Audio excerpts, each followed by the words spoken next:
Bonjour et bienvenue dans cette nouvelle vidéo de la série sur JavaScript. Aujourd'hui, on va parler de l'API FormData. L'API FormData est une interface qui est présente dans la plupart des navigateurs modernes et qui permet de gérer plus facilement les formulaires en JavaScript. Donc on va commencer par revoir la gestion traditionnelle des formulaires en JavaScript et ensuite on passera à l'utilisation de l'API FormData. Donc ici on a une application et si on regarde dans le fichier index.html, on a un formulaire avec différents inputs. On a également un input qui permet d'ajouter des fichiers et un bouton Submit qui permet d'envoyer le formulaire. Et donc traditionnellement, lorsqu'on souhaite gérer les formulaires en JavaScript, on commence par récupérer le formulaire. Donc on utilise Query Selector sur le document. Et ici, au niveau de l'initialisation de l'application, on va attacher un événement sur le formulaire de type Submit. Ici, on va avoir une fonction callback, donc qui va être le handler pour l'événement. Et ici, on va commencer par empêcher le comportement par défaut de l'événement submit. Donc par défaut, l'événement submit envoie le formulaire dans une action, donc qui correspond généralement à un fichier PHP, et qui va permettre le traitement du formulaire côté serveur. Nous ici, on va empêcher ce comportement, et par la même occasion, on va empêcher le rechargement de la page. Et donc, au lieu de ce comportement par défaut, on va commencer par récupérer la valeur des différents inputs. Donc, on va commencer par le nom d'utilisateur. Et donc, si on retourne dans le fichier HTML, on voit que tous les inputs ont des identifiants. Donc, on va pouvoir utiliser les identifiants ici, et on va récupérer la valeur. Et on va faire la même chose pour tous les inputs. Donc, on va récupérer l'email. On va récupérer le mot de passe. On va récupérer également le mot de passe confirmé et on va récupérer les fichiers. Alors d'ailleurs ici on va prendre simplement le premier fichier. Donc on prend les fichiers et on récupère le premier. Et ensuite on va pouvoir passer à la validation. Donc ici on va créer une condition. On va d'abord valider les 4 premiers champs et vérifier qu'il y a bien une valeur pour les 4 premiers champs. Donc ici on va prendre le nom d'utilisateur, on va dire s'il n'y a pas de nom d'utilisateur, ou bien s'il n'y a pas d'email, ou bien s'il n'y a pas de mot de passe, ou bien s'il n'y a pas de mot de passe confirmé, et bien dans ce cas-là, on va avoir une alerte. Et donc pour les alertes, on a cette fonction qui prend un message et un type. La fonction commence par créer un span. Au niveau du texte du span, on passe le message. Et ensuite, on ajoute une classe au span qui va correspondre au type. Donc si on regarde dans le fichier CSS, on a deux types d'alerte, donc success et erreur. Et donc pour la classe success, on va avoir un fond d'écran, un arrière-plan vert. Et pour la classe erreur, on va avoir un arrière-plan rouge. Et donc ensuite, on ajoute le span après le H1, donc ici l'inscription.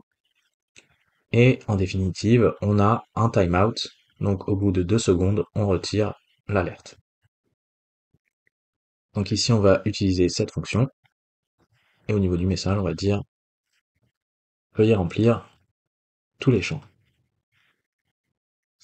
Et donc ici, on va utiliser le type erreur pour la classe. Et ensuite, on va retourner donc pour empêcher l'exécution de la suite de la fonction. Ensuite, on va faire une deuxième validation pour les mots de passe. Donc on va vérifier si le mot de passe est différent du mot de passe confirmé. Et dans ce cas-là, à nouveau, on va avoir une erreur. Donc au niveau du message, on va dire les mots de passe sont différents. Et à nouveau, au niveau du type, on va avoir une erreur et on va retourner. Ensuite, eh bien, on va faire la validation pour le fichier. Donc, on va vérifier le type du fichier. Et s'il est égal à undefined, eh bien, c'est que l'utilisateur n'a pas ajouté de fichier. Et on va également prendre en considération un autre cas. Donc, s'il a ajouté un fichier, eh bien, on va regarder le type du fichier. Et on va s'assurer qu'il n'est pas différent, eh bien, de image JPEG. Donc ici, effectivement, on veut ajouter une photo de profil, donc il faut que le type de fichier soit bien une image JPEG. Et donc, à nouveau ici, eh bien, on va utiliser notre fonction pour envoyer un message d'erreur. Et on va dire ajouter une image au format JPEG. Et on va avoir à nouveau le type d'erreur. Et donc, après la validation, eh bien, on va pouvoir loguer le résultat dans la console. Donc ici, on va créer un objet, on va passer le nom d'utilisateur, l'email, le mot de passe. Alors on ne va pas passer le mot de passe confirmé puisque c'est le même que le mot de passe. Et par contre, on va passer une nouvelle propriété, image. Et ici, on va simplement prendre eh bien, le nom du fichier. Et ensuite, eh bien, il ne reste plus qu'à nettoyer la valeur des inputs. Donc pour ça, on va utiliser query selector all. On va récupérer tous les inputs. Et pour chaque input, eh bien, on va remettre la valeur à une chaîne de caractères vide. Et au final, eh bien, on va avoir donc une alerte. On va dire inscription terminée.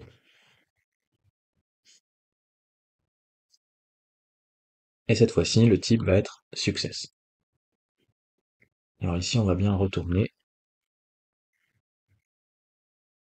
Et donc, on va pouvoir tester le formulaire. Donc ici, si on rentre simplement un champ et qu'on essaye d'envoyer le formulaire, on obtient le message d'erreur. Donc tous les champs doivent être remplis. Donc on va remplir tous les champs. Et ici, on va mettre des mots de passe différents.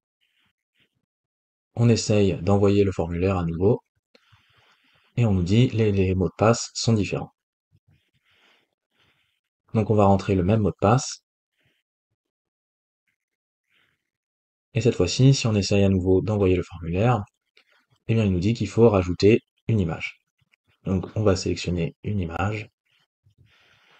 Et donc cette fois-ci, on va envoyer le formulaire et on a bien inscription terminée. Et donc si on regarde dans la console,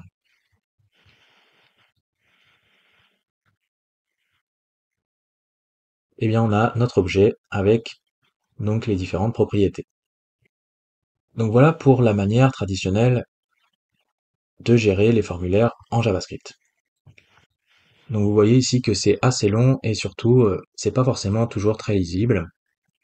Et donc maintenant on va pouvoir passer à l'utilisation eh bien, de l'API FormData. Donc pour ça, on va créer une deuxième méthode init et on va utiliser cette nouvelle méthode init. Et donc on va garder celle-ci en référence. Donc on va se mettre juste ici. Et donc on va pouvoir passer à l'utilisation de l'API FormData. Donc pour l'API FormData, eh bien on va pouvoir commencer comme tout à l'heure. On va attacher un événement sur le formulaire de type submit. Ici on va avoir la fonction callback. Et on va commencer par empêcher le comportement par défaut de l'événement submit. Et ensuite on va pouvoir créer un FormData. Donc pour ça on utilise le mot-clé new, FormData, et ici, eh bien on va renseigner donc la cible de l'événement qui correspond donc au formulaire. Et on va déjà loguer le form data dans la console. On envoie le formulaire et on obtient un objet form data, donc qui n'a rien à l'intérieur, mais par contre, au niveau du prototype, eh bien, on va avoir tout un tas de méthodes qui ressemblent un peu aux méthodes sur les maps. Et d'ailleurs, on va également avoir un symbole avec un itérateur. Et donc, les form data vont être considérés comme des itérables, et par conséquent, on va pouvoir utiliser les boucles for off sur les form data. Donc ici, par exemple, pour chaque itération, on va récupérer la clé et la valeur. On va boucler sur le form data et on va loguer la clé et la valeur. Ici, on va remplir le formulaire.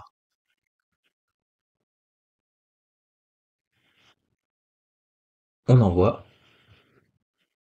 Et on obtient bien donc, pour chaque itération, une clé et une valeur.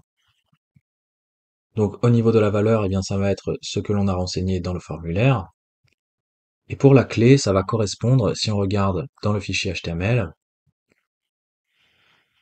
eh bien, les clés vont correspondre à ce qui a été renseigné au niveau de l'attribut name ici. Donc, pour utiliser les form data, il va impérativement falloir utiliser cet attribut name au niveau des inputs dans le fichier HTML. Autrement, ça ne fonctionnera pas puisque donc le form data utilise ce qui est passé pour l'attribut name au niveau des clés. Et donc maintenant, on va pouvoir, eh bien, utiliser les différentes méthodes des form data à notre avantage, notamment pour créer la validation.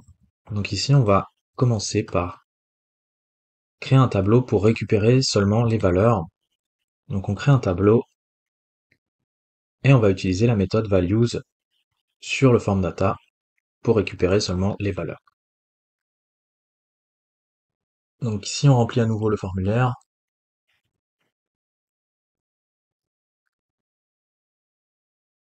On envoie.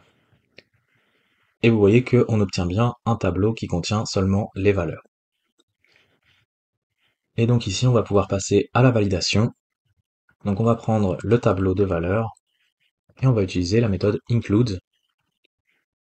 Et on va regarder si dans le tableau, il y a des chaînes de caractères vides. Si c'est le cas, ça veut dire que un de nos champs n'a pas été rempli correctement. Donc il a été laissé vide. Et donc dans ce cas-là, on va copier l'alerte ici et on va la coller. Ensuite, on va passer à la deuxième alerte, donc validation numéro 2, sur les mots de passe. Donc on reprend l'objet form data, on utilise la méthode get et on va aller chercher le mot de passe. Et on va aller regarder s'il est différent bien, du mot de passe confirmé.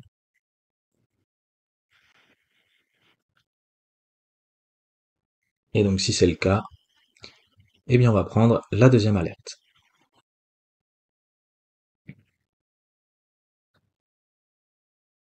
Et enfin, bien on va vérifier pour le fichier. Donc pareil, on prend le form data, on utilise la méthode get, on récupère le fichier et on regarde le type. Et donc s'il est différent d'une image JPEG,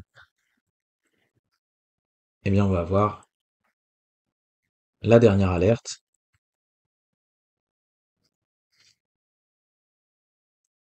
Et donc là on a fini avec la validation. Et maintenant on va pouvoir modifier notre form data pour ajouter donc la propriété image comme tout à l'heure. Donc pour ça on utilise la méthode set. Ici au niveau de la clé, on va ajouter donc une propriété image. Et au niveau de la valeur, on va prendre le form data, on va utiliser la méthode get. Et ici on va récupérer le fichier. Et on va prendre seulement le nom. Et on va également pouvoir utiliser la méthode delete, donc pour supprimer des entrées. Donc on va supprimer le fichier et on va également supprimer le mot de passe confirmé. Et donc maintenant on va vouloir loguer le résultat dans la console, sauf que comme on a vu tout à l'heure, eh bien on va pas pouvoir loguer directement le form data. Donc il va falloir le convertir d'abord en un objet. Donc pour ça on peut utiliser une méthode sur les objets, la méthode fromEntries, et ici on va passer le form data.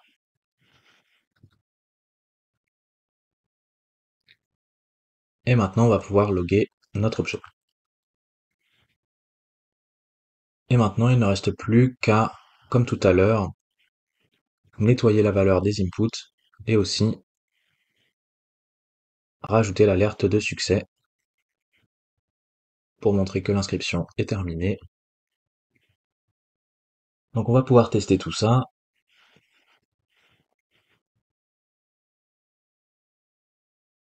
Donc normalement ici, si on laisse des champs vides et qu'on envoie, on a bien une erreur. Donc on va remplir tous les champs. Et ici, on va mettre des mots de passe différents. Et donc on obtient bien la deuxième erreur. Et cette fois-ci, eh bien on a l'erreur pour le fichier. Donc on peut rajouter une image. On envoie à nouveau. Et cette fois-ci, tout fonctionne. Et si on regarde dans la console, on a bien un objet avec les différentes propriétés. Donc tout fonctionne exactement comme avant. Alors ici, c'est pas forcément plus court avec le form data, mais par contre, ça paraît un peu plus lisible. Donc c'est très descriptif. Et puis l'avantage aussi, c'est que on n'a pas à récupérer ici, comme tout à l'heure, tous les inputs avec les valeurs. Donc ici, dans la deuxième manière de faire avec le form data, eh bien on manipule directement le form data, donc on n'a pas à déclarer tout un tas de variables. Et donc ça paraît beaucoup plus lisible et plus propre en termes de code. Donc voilà l'avantage d'utiliser les form data. C'est à peu près tout ce que je voulais vous dire sur ce sujet. J'espère que cette vidéo vous aura plu. Si c'est le cas, n'hésitez pas à mettre un message dans les commentaires et on se retrouve très bientôt pour la suite de la série sur JavaScript.